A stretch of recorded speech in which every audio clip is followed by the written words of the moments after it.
ఒకరోజు రాత్రి సుంగి ముంగి దొంగతనం చేయడానికి రాజభవనంలోకి వచ్చారు.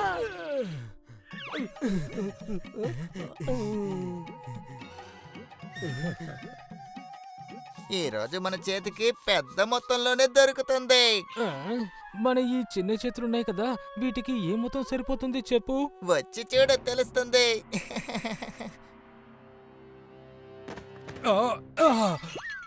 ఎవరు ఎవరు సైనికులారా, నా గదిలోకి ఎవరో దూరారు. యువరాజు గారి గదిలోకి మీరు దొంగతనానికి వచ్చారా? దొంగతనమా? దొంగతనమేం కాదు, మేము యువరాజుకి కథ చెప్పడానికి వచ్చాం. అంతే కదా మంగి? ఏంటి కదా? అవును, యువరాజు గారికి కథ చెప్పాలని మాకు ఎప్పటి నుంచో ఆశ. అది ఈ రోజు నెరవేరబోతోంది. మమ్మల్ని మోసం చేయాలని చూస్తున్నావా? మధ్యరాత్రిలో ఎవరైనా కథ చెప్తానికి కిటికీ నుంచి వస్తారా ఏంటి? పగలు సింహద్వారం నుంచి వదలడం లేదు, రాత్రులు కిటికీ నుంచి వదలడం లేదు. యువరాజా, ఇది అన్యాయం. నేను కథకి ఎలాంటి అన్యాయం జరగనివ్వను. అందువల్ల నువ్వు కథ చెప్పు. ఎంతో కాలం కింద అచ్చం మీలాగే ఒక యువరాజు ఉండేవాడంట. విజయనగరం రాకుమారుడికి కథలు వినడం అంటే చాలా ఇష్టం. అతను ఎక్కడైనా సరే ఎప్పుడైనా సరే కథలు వినడానికి సిద్ధమైపోతాడు. అర్రరే, ఎంత అద్భుతమైన కథ ఇది! ఈ రాత్రిలో ఇప్పుడు నీకు నేను ఏం బహుమతి ఇస్తాను? ఈ మాలని ఇవ్వచ్చు కదా యువరాజా. ఏంటి, ఇది మాత్రం చాలా? నీకేం కావాలో అదంతా తీసుకెళ్ళు.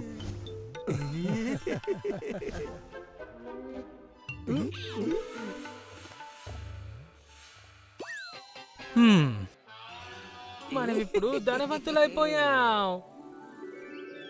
రాకుమారుడి కథలు వినే అలవాటును చూసిన మహారాజు మహారాణి చాలా బాధపడ్డారు. ఇది చూసిన మంత్రి సారంగా ఒక పరిష్కారం చెప్పాడు. మహారాజా, మన యువరాజుకి దేశ బాధ్యతల్ని అప్పచెప్పి కథ వినే అలవాటుని మారుస్తే ఎలా ఉంటుంది? దీనివల్ల తన ధ్యాస మళ్ళుతుంది, దాంతో పాటు కథ వినే అలవాటు కూడా తప్పుతుంది. ఇదొక మంచి ఆలోచన సారంగా. రేపట్నుండి ప్రజలకున్న సమస్యల గురించి యువరాజుగారే వినాలి. సరే, మొదలెట్టండి. యువరాజా, ఈ ఉడన్కా నా వస్తువుల్ని తీసుకొని డబ్బులు ఇవ్వనని చెప్తున్నారు. అరరే, తన అబద్ధం చెబుతోంది యువరాజా. నిజమా కాదా అని మీ కథ విన్నాక నేను నిర్ణయిస్తాను. ఏంటి కదా? మేము మాకున్న కష్టాల్ని చెప్పడానికి ఇక్కడికి వచ్చాం యువరాజా. కొంచెం పొదుపు చేసి వీన్ని తీసుకెళ్లి చెరులో బంధించండి.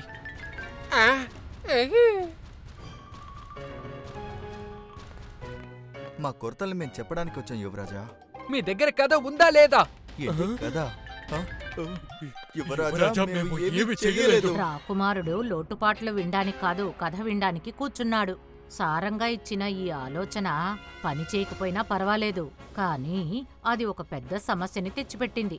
ఎందుకంటే రాకుమారుడు ఏమని ఆజ్ఞాపించాడంటే, ఇక నుంచి రాజభవనంలో కథలు వింటానని చెప్పాడు. తనకి నచ్చిన కథలకి బహుమతులు ఇస్తానని చెప్పాడు. ఇంకేముంది, మరుసటి రోజు రాకుమారుడికి కథలు చెప్పడానికి, అతని దగ్గర నుంచి బహుమతులు పొందడానికి జనం గుంపులు గుంపులుగా వచ్చారు. కొంతమంది మాయాశక్తుల కథలు చెప్పి బహుమతులు పొందారు. కొంతమంది భయంకరమైన కథలు చెప్పి బహుమతులు పొందారు.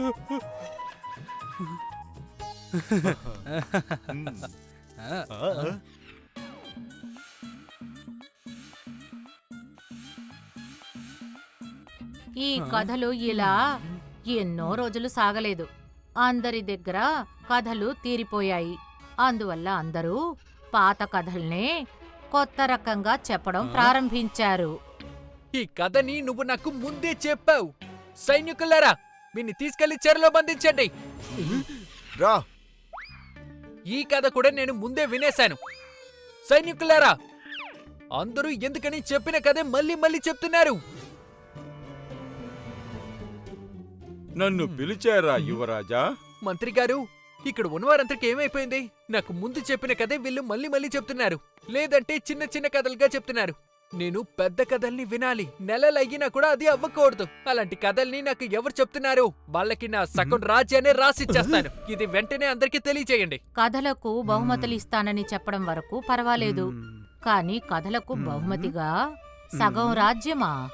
పరిస్థితి ఇప్పుడు చాలా విషమించింది. సారంగా ఇప్పుడు రాకుమారుడికి గుణపాఠం చెప్పాలనుకున్నాడు.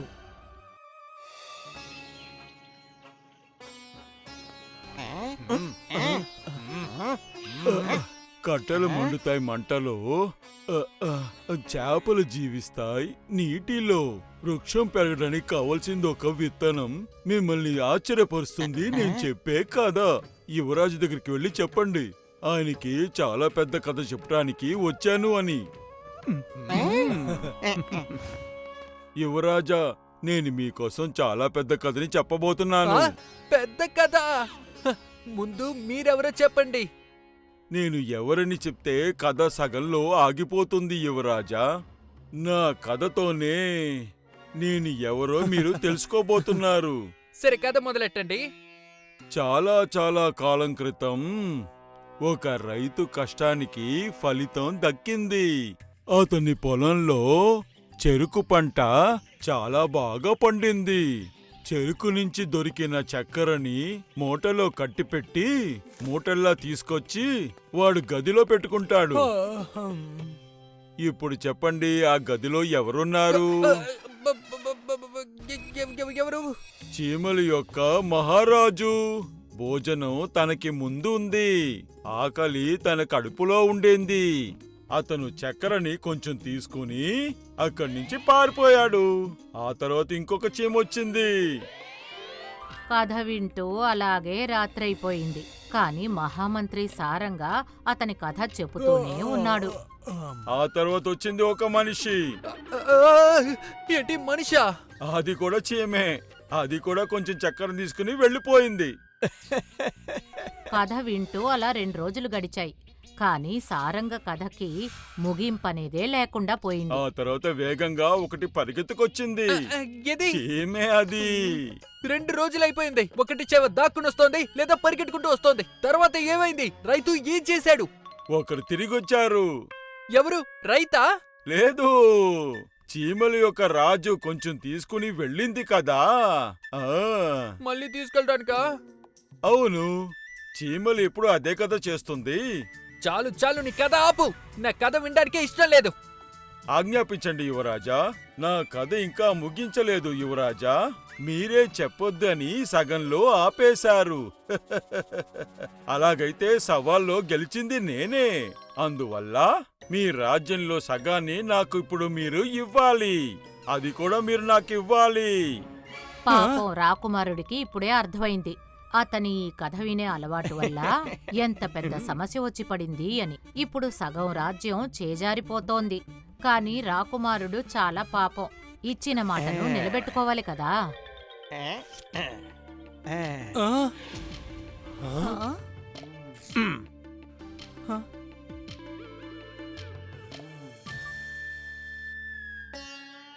మహామంత్రి మీరా? మహామంత్రి, సగం రాజ్యం కోసమే మీరు ఇదంతా చేశారా? లేదు యువరాజా, రాజ్యం చేతి నుంచి పోకుండా నేనిలా చేశాను. నన్ను క్షమించండి మహామంత్రి. ఒకానొకప్పుడు విజయనగరంలో వాతావరణం చాలా దారుణంగా ఉంది. అందువల్ల మోహన్ తోటలో మామిడి చెట్టుకి మామిడి పళ్ళు లేవు, అరటి చెట్లకి అరటి గెలలు లేవు.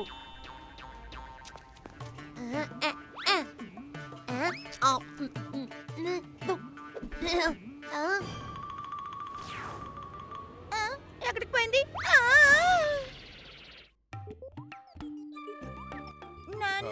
నాకు అరటి పండు కావాలి, మామిడి పండు కావాలి.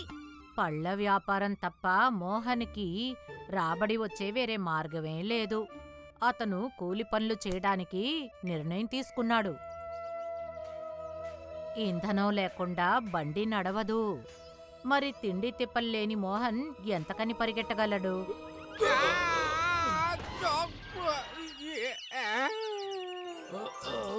అర్రర్రర్రర్రర్రే, కొంచెం పొదుపు చేసి ఎందుకయ్యా ఇలా చేసావు? అది నాకు కళ్ళు తిరిగాయి అయ్యా.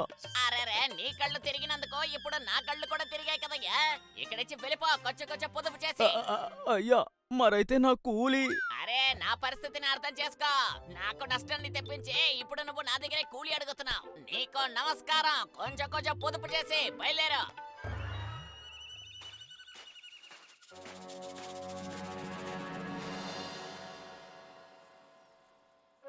తన విధిరాతకు నొచ్చుకుంటూ మోహన్ ఆకలితో పడుకున్నాడు. అప్పుడు అతనికి ఒక కలొచ్చింది.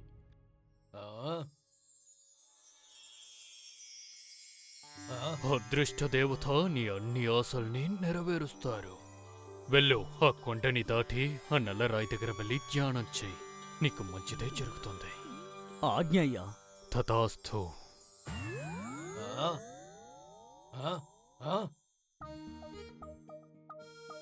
తనకొచ్చిన కల గురించి బసంతికి చెప్పి తెల్లారగానే మోహన్ బయలుదేరాడు ఆ అదృష్ట దేవతని చూడడం కోసం.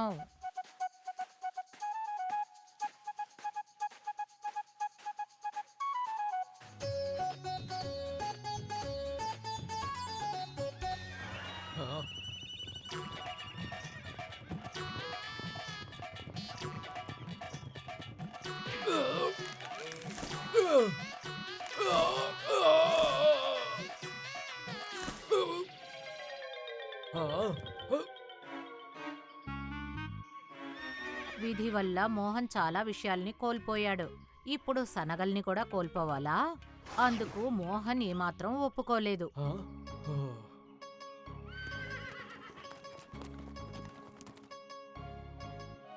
నా వేరుశనగలు తినడానికి వేసుకుంటూ వచ్చారా? ఆ? ఓ, అయితే మీకు ఆకలేస్తుందన్న మాట. ఇదిగోండి, దీన్ని తినండి. ఆకలేస్తోంది, కాని మీ దగ్గర ఉన్న గుప్పెడి శనగలతో మా ఆకలి ఎలా తీరుతుంది? పరిగెట్టే గుర్రాల్ని మోహన్ చాలా చూశాడు. మాట్లాడేదాన్ని మొదటిసారిగా చూస్తున్నాడు. అలా మాట్లాడుతున్నప్పుడు గుర్రాలకి కూడా తెలిసింది అదేంటంటే మోహన్ అదృష్ట దేవతని చూడబోతున్నాడు అని. అప్పుడు ఒక గుర్రం ఇలా అంది, అయితే వాళ్ళకి చెప్పి మా మైదానాన్ని కూడా పచ్చదనంగా మార్చమని చెప్పండి. మోహన్ కంటే ఆ గుర్రాలు ఎక్కువ కంగారు పడుతున్నాయి, ఎందుకంటే ఆ అదృష్ట దేవతని చూడాలని.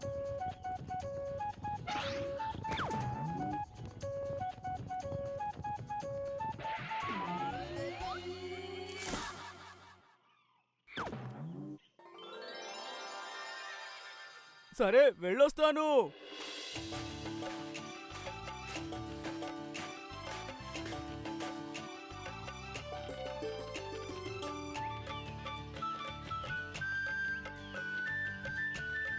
అయ్, పండ్లు.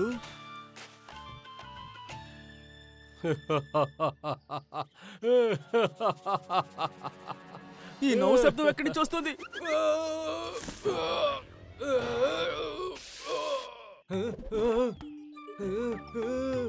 అరే భయపడొద్దు బాబు, నేను పళ్ళు ఇవ్వలేకపోతే ఏంటి, నేను నీడనివ్వగలను కదా.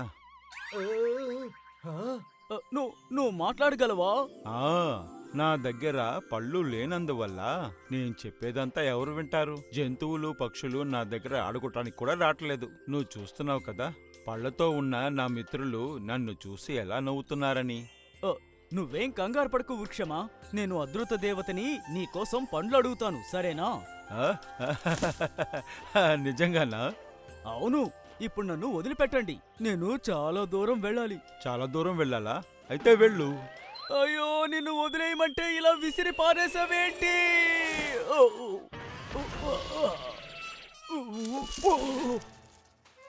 మోహన్ తన లక్ష్యాన్ని సమీపించాడు. అప్పుడు అతనికి దాహం వేసింది. అక్కడేం చూశాడంటే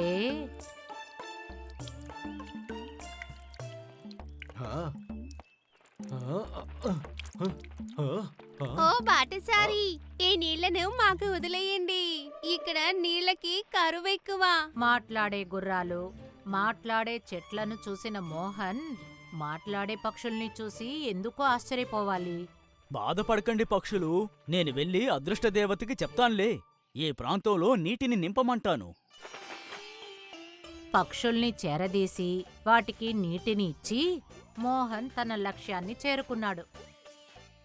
తర్వాత అదృష్ట దేవతని తలుచుకొని ధ్యానం చేయడం మొదలుపెట్టాడు.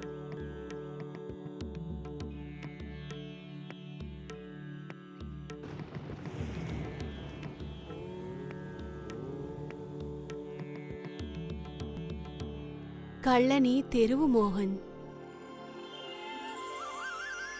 తల్లి నీ భక్తి సమర్పణను చూసి సంతోషిస్తున్నాను. నువ్వు నన్ను 3 వరాలు కోరుకోవచ్చు. అదృష్ట దేవత వరాల గురించి మాట్లాడిన తర్వాత మోహన్కి గుర్రాలు, మామిడి చెట్టు, ఇంకా పక్షులు గుర్తుకొచ్చాయి.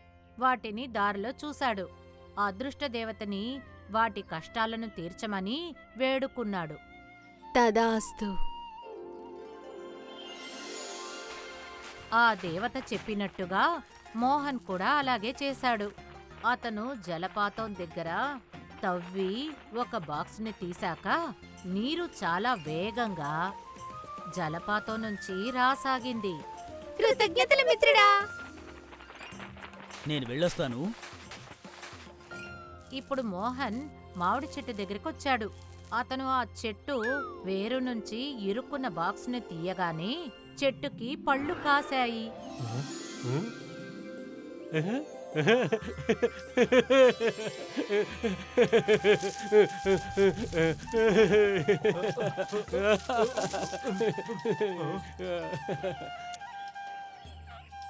నీకు ధన్యవాదాలు మిత్రమా. అదృష్ట దేవత ఏమని చెప్పిందంటే, స్వచ్ఛమైన హృదయం కలిగిన వ్యక్తి మైదానంలో ఉన్న ఒక పెద్ద రాయిని అడ్డు తొలగిస్తే మళ్ళీ ఆ మైదానం ఆకుపచ్చగా మారుతుంది. మంచి మనసు ఉన్నవాడు ఎక్కడ దొరుకుతాడు? మీరు ఈ రాయిని ఎందుకు తొలగించకూడదు? గుర్రాలు మొండికేయడంతో మళ్ళీ మోహన్ భయపడి ఆ రాయిని నెట్టేశాడు.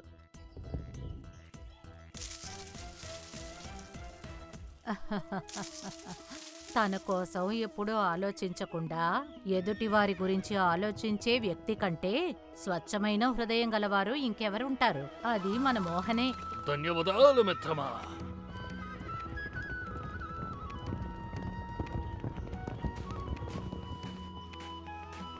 అందరికీ సహాయం చేసి మోహన్ ఇంటికొచ్చాక అతన్ని అక్కడ ఎవరూ ఏంటి? ఆహ్వానించలేదు. మీరు దేవత దగ్గర మీకోసం ఏమీ కోరుకోలేదా? ఉట్టి చేతులతో వచ్చారు. నా మిత్రులందరి బాధల ముందు నేను నా బాధల్ని మర్చిపోయాను. కానీ నేను వట్టి చేతులతో రాలేదు. ఇలా చూడు, ఆ దేవత ఏం చెప్పిందంటే, ఆ బాక్స్ని నీ భార్య ముందే తెరవాలి. మోహన్ మిగతా వారికి సాయపడ్డాడు. ఆ అదృష్ట దేవత అతని వైపు నిలిచింది. అతని పేదరికం మొత్తం తొలగిపోయింది. "ఆ? విజయనగరం రాకుమారి అయిన బీనాకి నగలంటే చాలా ఇష్టం.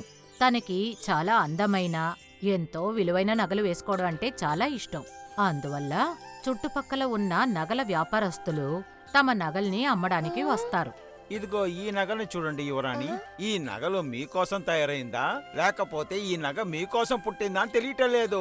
దీన్ని మీరు వేసుకుంటే చాలా అందంగా ఉంటారు. ఇది నిజంగా చాలా అందంగా ఉంది. నాకిది చాలా నచ్చింది. దీనికి మీరు ఎంత అడుగుతున్నారో అంతిస్తాను. బీనాకి ఆ నగ ఎంత నచ్చిందంటే తను ఆ నగని ఎప్పుడూ తీయలేదు.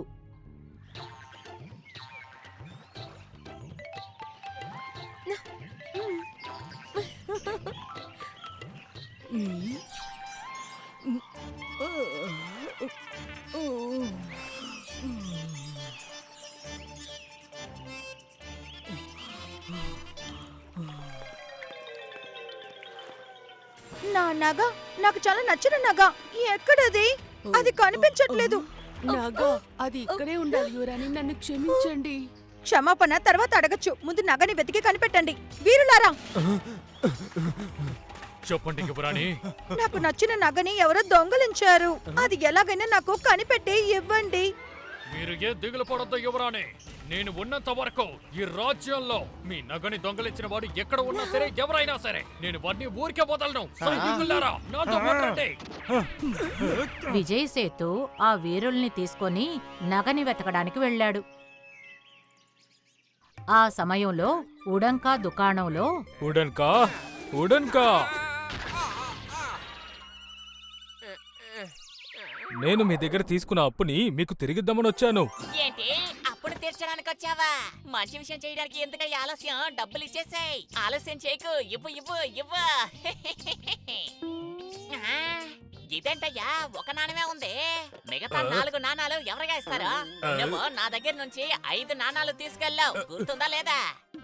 అది నేను అది కొద్దిగా తిరిగిచ్చేస్తాను. గొప్పోడు ఎక్కడి నుంచి వచ్చాడో కొంచెం కొంచెం ఇస్తాడంట. రేపట్లోగా నా డబ్బు మొత్తం ఇవ్వలేదనుకో నీ పొలం నాకు సొంతమైపోతుంది. రాము ఎంతో దిగులుగా తన పొలానికి తిరిగి వచ్చాడు. రేపు ఉదయంలోగా నాకు 4 నాణాలు ఎక్కడ దొరుకుతాయి? రాము దాని గురించి ఆలోచించినప్పుడు విజయ్ సేతు తన వీరులతో పాటు ఆ చోటికి కోపంగా వస్తూ ఉన్నాడు. వాడిని మనం వెంటనే పట్టేయాలి. ఏమైనా సరే వాడు మాత్రం తప్పించుకోకూడదు. సరేనా? విజయ్ సేతు కోపంతో అరవడం చూసిన ఆ రాము తన గురించే మాట్లాడుతున్నారని అనుకున్నాడు. అందువల్ల రాము భయపడ్డాడు.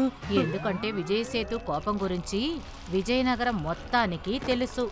అతని కోపాన్ని ఎదిరించే ధైర్యం రాముకి అస్సలు లేదు. అందువల్ల రాము అక్కడి నుంచి పారిపోవడమే మంచిదనుకున్నాడు.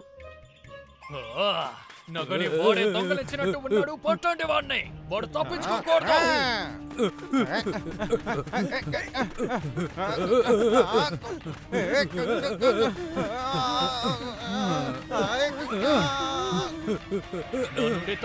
ఎక్కడికి వెళ్ళిపోతావు? నన్ను క్షమించండి దళపతి, కానీ కోని అత తర్వాత ముందు ఆ నగ ఎక్కడుందో మర్యాదగా నా దగ్గర చెప్పు. కానీ నువ్వు మర్యాదగా అడిగితే చెప్పవు. నిన్ను చీరలో బంధించి ఎలా అడగాలో అలా అడిగితేనే నువ్వు చెప్తావు. సైనికులారా, వెంటనే వీడిని ఖైదు చేయండి.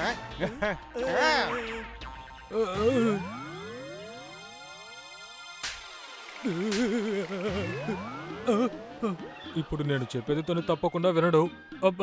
చెప్తాను, నేను చెప్పేస్తాను. నేను ఆ నగలన్నీ ఉడన్కా దగ్గర పెట్టుకోమనిచ్చాను. సైనికులారా, వెంటనే వీడిని ఖైదు చేయండి. ఇంకా ఉడన్కా దగ్గరికి వెళ్ళండి.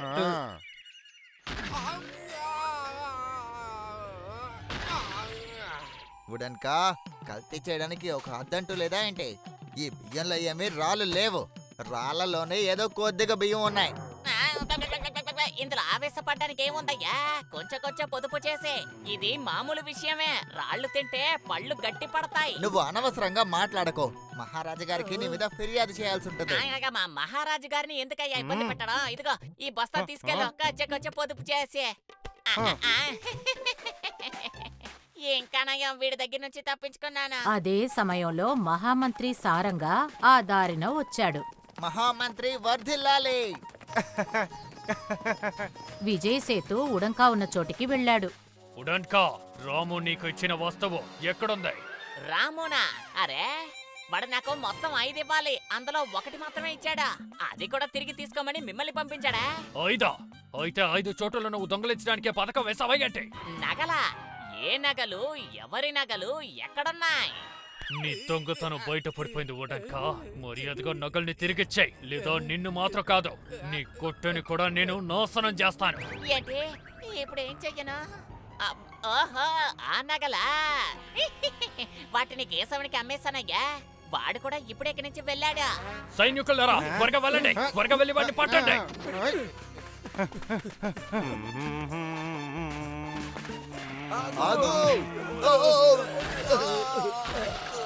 వాడికి ఇంత ధైర్యమా?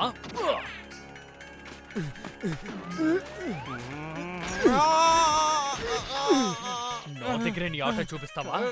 నగలు ఎక్కడున్నాయో మర్యాదగా నాకు చెప్పే.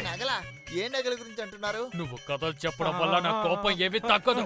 వెంటనే నిజం చెప్పు, లేదా నీకు మరణ శిక్ష విధిస్తారు. అర్థమైందా? మరణదండన. మహామంత్రి వర్ధిల్లాలి. అదేంటంటే ఆ నగని మహామంత్రి గారికి నేను ఇచ్చేసాను. ఏంటి? మహామంత్రి సారంగా దగ్గర? అవని మంత్రి అయితే ఏంటి? విజయ్ సేతుకు తెలిసినంత వరకు అందరూ ఒకటే. అందువల్ల అతను మహామంత్రి సారంగాని కూడా ఊరికే వదిలిపెట్టలేదు. కొంచెం కూడా ఆలోచించకుండా అతన్ని కూడా అతను ఖైదు చేశాడు. 4 చెరసాలలో బంధించాడు. ఏమిటి? దళపతి మహామంత్రిని కూడా ఖైదు చేశారా? ఇలా చూడు, నాకు నిజమేంటో తెలియాలి. ఇక్కడి నుంచి వెళ్ళు, చెరసాలకి వెళ్ళి వాళ్ళేం మాట్లాడుకుంటున్నారో దొంగచాటుగా విను. మహామంత్రి సారంగా ఈ విధంగా ఎప్పుడు చెయ్యరే. నిజం చెప్పండి, నా పేరు చెప్పింది ఎవరు? నన్ను క్షమించండి మహామంత్రి. సేనాధిపతి విజయ్ సేతు నాకు మరణదండన విధిస్తానన్నారు. ఆయన దగ్గర నుంచి తప్పించుకోవడానికే మీ పేరు చెప్పాను. నా దగ్గర ఎలాంటి నగ లేదు. నీ దగ్గర అసలు నగలే లేవు. అయితే విజయ్ సేతు నీ దగ్గరికి ఎందుకు వచ్చాడు? అందుకు కారణం నేనే మహామంత్రి. ఆ తర్వాత వాళ్ళు ఒక్కొక్కరుగా మంత్రితో ఏం జరిగిందో చెప్పారు. అక్కడున్న వీరుడు అంతా దాక్కుని విని మొత్తం పూసగుచ్చినట్టు మహారాజు విద్యాధర్కి చెప్పాడు. ఇదేనా విషయం? నగలెక్కడున్నాయని ఎవ్వరికీ తెలియదు. అయినా అందరూ బందీగా ఉన్నారు. మీరు ఒకసారి తోటలోకెళ్ళి వెతికి చూడండి. ఒకవేళ నగలు అక్కడ ఉండొచ్చు. ఆజ్ఞ మహారాజా.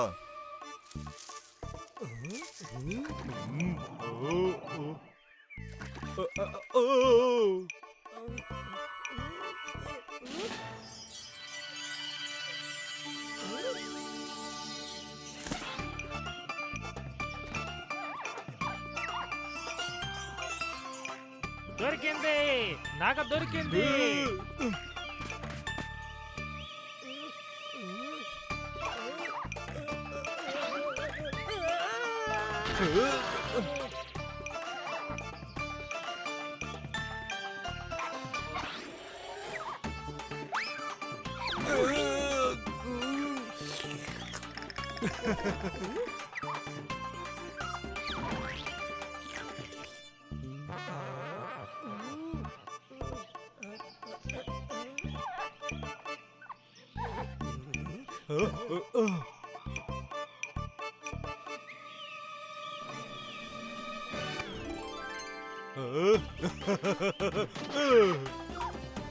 మహారాజా, యువరాణి గారి నగ చెట్టు మీద ఉన్న కోతి దగ్గరుంది. ఏంటి కోతి దగ్గర? నాకు చాలా నచ్చిన హారం. దళపతి గారు, యువరాణి గారి నగలు వెతికే వేట పూర్తయిపోయిందంటే మహామంత్రి సారంగాన్ని మిగతా వాళ్ళని ఖైదు చేశారు కదా, వాళ్ళందరినీ విడుదల చెయ్యొచ్చు కదా. వాళ్ళు నగల్ని దొంగిలించలేదు. క్షమించండి మహారాజా, నా కోపం వల్ల ఎదురుగా ఉన్న వాళ్ళ న్యాయం ఏంటో నేను కనుక్కోకుండా పోయాను. ఆ తర్వాత విజయ్ సేతు వాళ్ళందర్నీ విడుదల చేశాడు. తర్వాత అతను ఒక నిర్ణయం తీసుకున్నాడు. ఇక కోపంతో ఏ పనిని చేయకూడదని నిర్ణయించుకున్నాడు. చూసారా ఉప్పి అంకుల్, కోపంతో మనుషులందరూ ఎంత పెద్ద తప్పులు చేస్తున్నారో. అర్థమైంది నూని. ఇకపై నేను ఇష్టం వచ్చినట్టు కోప్పడకుండా ఉంటాను. If you like this video, subscribe to our channel Murthy Media.